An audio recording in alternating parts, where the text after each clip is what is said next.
Ayaw? Naka-vlog ako. Sige. Okay lang po.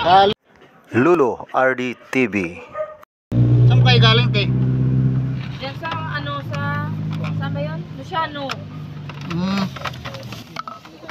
Okay, ayun na, tumalsik pa nga mga po yung ating nilagyan ng gasolina.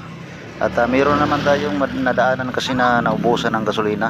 Kaya binigyan natin sila ng gasolina. Mabuti nagkapagas ako kanina bago kami umalis. Kaya yan, bibigyan natin ng kunting gasolina na makarating lang sila doon sa taas sa gasolinahan. At kakaawa naman kasi nasundan namin kanina at nagtutulak yung mga babae. Kaya yun, huminto kami at tinanong namin kung ano ang problema ng kanilang service. Ayun, sinabi nila at naubusan daw sila ng gas. Kaya naghanap kami ng lagayan ng gas para makakuha ko ng gas naman sa motor ko para may bigay sa kanila. Turkey. Yung dilawan mo sa kanila. Kasi makatapos.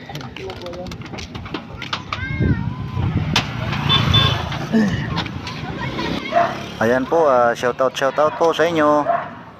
Sana yung binigay kong gas makarating doon sa gasolinahan.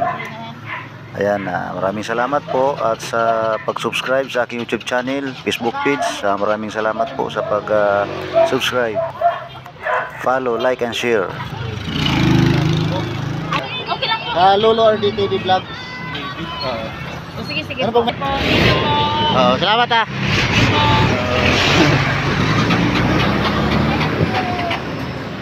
Yan, magandang gabi mga po. Ayun na, nakaalis na yung tinulungan natin kanina. Nasundan kasi namin ni Bayani yung yung yata yun, pamilya yata yun, Magpamilya. Oo, ay binigyan namin ng Siraan. naubusan ng gas. Ay binigyan namin ng gas. Kaya yun, naka-abante na sila, magpapagas yun sa taas. Ayan, yun lang mga po at maraming salamat at nakatulong tayo. Bye-bye. Bye-bye. Kapag nandito tayo sa ibabaw ng lupa, kung ano yung maitulong natin, Gawin na natin. kunting halaga lang, tutulungan natin. Ayan, maraming salamat. Lulo RD TV.